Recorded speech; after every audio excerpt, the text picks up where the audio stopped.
George Romero's Living Dead series defined the entire zombie genre, so it's no surprise that there's been numerous attempts to cash in on it, including remakes, both official and unofficial, and a few unofficial spin-offs as well. So today, we're actually here at the Evans City Cemetery where they filmed the original Night of the Living Dead in order to walk through all of them. And we're going to point out the similarities and differences to the original films.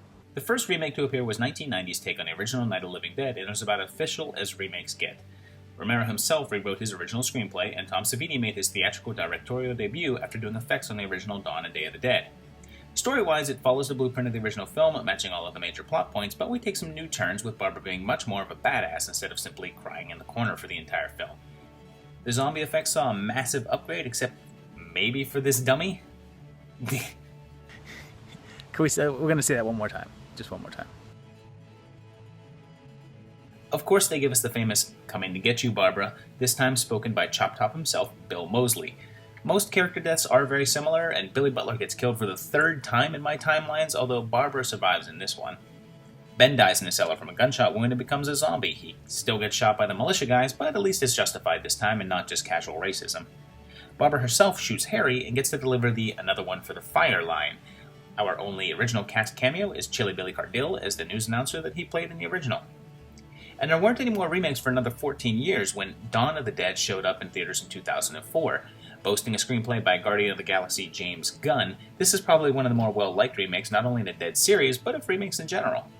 Story-wise, there's really not a lot of similarities, except that the survivors take refuge in a shopping mall and one of the characters is pregnant, but that's pretty much it.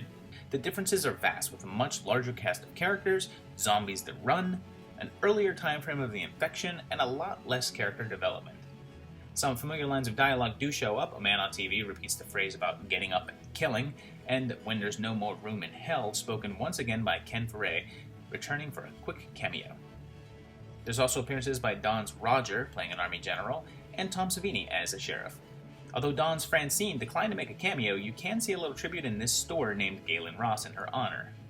The film sees a bunch of characters making brilliant decisions, like chasing a dog into a horde of zombies, and mostly getting killed off with a Max Headroom mercy kill, and I guess Phil Dunphy's real estate career is over. Although the original Dawn ended on a sorta upbeat note, we don't get that here, as one of our main characters kills himself, while the rest apparently try to repeat Day of the Dead's ending, only to find a non-deserted island to get eaten on. I know a lot of people love this one, and I think, well, it's okay. The first 20 minutes are really great, but zombie baby, man. Zombie baby. With remake fever in full swing, we only had to wait 2 more years before we saw another shot at the original Night of the Living Dead, this time in 3D, although this version was very unofficial. The opening title decides to get a little meta with things, and that's about the full extent of creativity allowed in this film. It takes the weird tact of following the basic structure of the original Night, even using all of the character names, while having the characters actually watch the original film on TV, and I guess no one thinks that it's a weird coincidence. That's about the total of the similarities, as none of the characters are really like their classic counterparts, and Ben is a white guy now. No reason, he just is. Harry's kind of a good guy, but he's also the owner of a weed farm, and everyone talks about growing marijuana like it's the equivalent of operating a meth lab. We do get the famous "coming to get you, Barbara," in the most insulting way possible. Johnny, a zombie, is apparently able to send her a text message saying, "Coming for you, Barb," with a number 4 and a letter U. If this were made a few years later, I wouldn't be surprised if he had added a little emoji on there.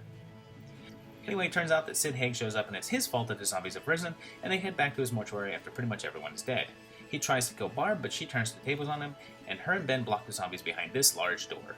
It turns out that Ben has been stabbed and changes, forcing Barb to use her last bullet to kill him. The zombies then burst through the door, and we are revealed that Barb is actually in a wide open space and not trapped after all, but I guess she just kind of decides to stand there and let the zombies eat her, maybe. I don't know. Who cares? It's over finally. And then 2 years later, off of the success of the Dawn remake, we got a remake of Day of the Dead, closing out the remakes of the entire original trilogy. It's not connected in any way to any of the previous films, with the exception of the return of Ving Rhames, although he's playing a different character here from his Dawn role. We get another origin story for a new infection turning people into zombies. This one's a bit different, as it looks like a flu virus, then causes the victims to sort of freeze up, and then instantly gain sores on their face and stuff. They can also run, jump like they're spring-loaded, and they can even jump out of a 3rd-story window while hitting the ground running. So, they don't really have any plot connections to the original, with the exception of including a military theme, an underground base that shows up at the end of the film, and some of the character names. Ving gets the honor of playing Rhodes, who doesn't get nearly as satisfying as the death.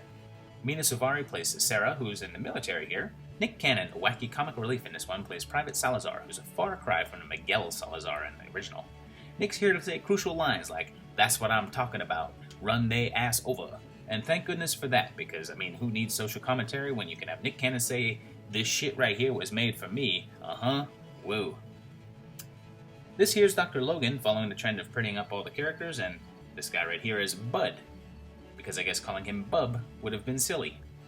Bud here is a good zombie, much like Bub, and he won't eat humans because, are you ready for this? He was a vegetarian as a human. Did you see that? My eyes have rolled back so far into my head that they're stuck now. For some reason, the zombies kind of explode when they catch fire, so they decide to blow them all up. Logan dies, Bud gets torn apart, Salazar gets eaten, thankfully, and they torch all of the zombies in a totally convincing CGI fire with so many pixels.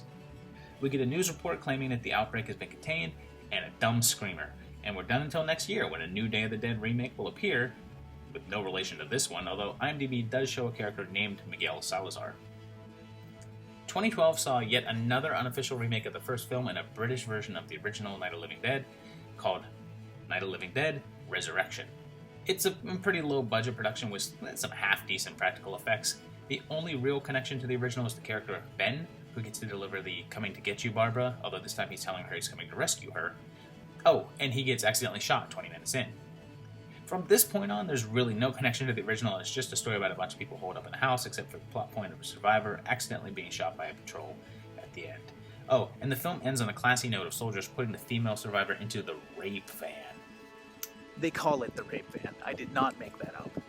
The most recent remake came out just last year in the form of 2015's Night of the Living Dead Darkest Dawn, which has also been titled Night of the Living Dead Origins 3D. It's a full-on CG animated movie that mostly follows the structure of the original with a modern setting and an urban New York backdrop. Tony Todd and Bill Moseley reprise their roles as Ben and Johnny from the 90s remake, and Halloween's Danielle Harris takes on the role of Barbara. Throw in Day of the Dead's veteran Joe Pilato as Harry, and you've got a solid voice cast. There's some fun tributes to the original, like this gas station named Bub's, and then they really start to diverge further in the movie with quite a few variations of character deaths. Overall, though, the animation is, well, it's awful. It's really awful. It looks like a cinematic cutscene from a mid-90s video game. It's worth checking out, though, for the voice acting because the performances are top-notch, and a nice shout-out to Joe Pilato for making Harry as sympathetic as a villain as he made Rhodes an unsympathetic one. So the Romero series has been so popular, there's been quite a few unofficial spin-offs and sequels to boot. Most of them don't have really much anything to do with the original, but that hasn't stopped me from talking about the movies before, so let's go ahead and do it. The first unofficial sequel showed up back in 1979. You see, Dawn of the Dead was released in Italy as Zombie, and was a huge success. Italian copyrights are apparently pretty weird, and you're allowed to make a sequel to other movies even if you have no connection to it, so Lucio Fulci stepped in to make Zombie 2. You could find this one in the US as just plain Zombie, although some releases carry the international title of Zombie 2 because that's not confusing at all. The film tells of a boat that arrives in New York carrying a walking corpse, whose trail leads a team of heroes to a small island where they discover the source of the outbreak. While there, one of the most awesome things ever put on film happens. This zombie fights a shark. And it's not a Jaws rubber shark either, it's a real guy fighting a live shark. Viva Italia! The zombies pretty much kill everyone in a variety of ways, including this famous scene. Nope. Not going to show you. You're going to have to watch the movie yourself if you want to see how that ends up. It all comes down to a final fight on the main island, and our heroes escape, only to find out that the infection is spread to the mainland. Interestingly, it's kind of possible to treat this as a prequel to Dawn of the Dead, showing the beginning of the zombie invasion, if you want. There were 3 additional sequels to Zombie, each one a sequel in name only, with no connection to the previous films. 1985 brought us another unofficial spin-off in the form of John Russo's Return of the Living Dead, and I'll be talking about these films with you in a few weeks, so we'll skip them for now, but trust me, that one's gonna be good. Russo also handled a 30th anniversary release of the original film in 1999, along with new footage that he shot with the original Graveyard Zombie Bill Hinsman. He also cut out a few scenes to make way for cinematic gold, like this thrilling shovel fight, a few more modern-style zombies walking by the camera for like 10 solid minutes, and an epilogue in which an Anton LaVey-looking priest survives a zombie bite through what he claims is the power of God, I guess. 2 years later, Russo gave it another shot with Children of the Living Dead, which he executive produced. Russo himself is dismissive of the project, but does feature a small role for Tom Savini, although he dies 15 minutes in as almost every single line of dialogue is really awkwardly overdubbed. It attempts to tie into Russo's other films by claiming that the original Night of the Living Dead, as well as Return of the Living Dead, were outbreaks created by this film's zombie serial killer. There's almost nothing worth watching for the entire rest of the film, unless you make it an hour and 20 minutes in, where I guess there's at least a mildly entertaining flamethrower bit. The next 4 years were relatively quiet until 2005 brought us Day of the Dead 2 Contagium. Somehow an independent company got the rights to the Day of the Dead title and put out this completely unrelated film. And for the first time since I started this channel, I tapped out. I could not finish this crap, so I won't show you any more, and we'll move on. Things got interesting in 2009 with the release of Night of the Living Dead Reanimated. I wasn't quite sure whether to include this one in the spin-offs or the remakes, as it's the audio of the original Night of the Living Dead over top of all new footage, and that footage is comprised of about 100 different animators taking a small section of the film and animating it in a mixture of cell animation, CGI, puppetry, and pretty much any style of animation possible. The storyline is exactly the same, of course, and it's a pretty interesting experiment, but the quality of the animation varies to an absurd level, with occasional sections looking like grayscale fridge drawings, so proceed with caution and a taste for the experimental. 2012 brought us a prequel to the unofficial remake Night of the Living Dead 3D. This one focuses on Sid Haig's mortician character and the events at his mortuary that led to the outbreak that we see in the previous film. There's really no connection to the original series, of course, although one of the characters is watching a 1968 version on TV, and while discussing whether the zombies are fast or slow, one character refers to them as Romero zombies, and there's also references to outbreaks in 68, 78, 85, and 1990, which they say was similar to the outbreak in 68, just more gory.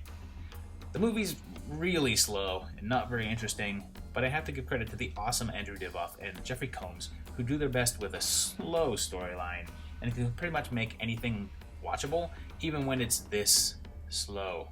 Did I mention that this movie is slow? It all wraps up in a shootout in a mortuary and, I guess, Sarah Palin? It ends with Divoff's character walking off into the cemetery leading into the events of the former film, and go figure, he walks slowly.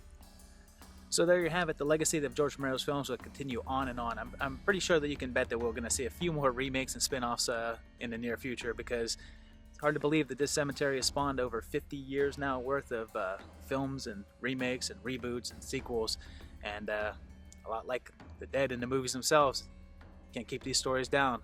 But anyhow, hope you enjoyed the video. Please let me know what you think below. Make sure that you subscribe to the channel. If you want to share the videos, please go ahead. And we'll see you in a couple of weeks. Next video will be that Return of the Living Dead series, I promise. So we'll see you again. Thanks, guys.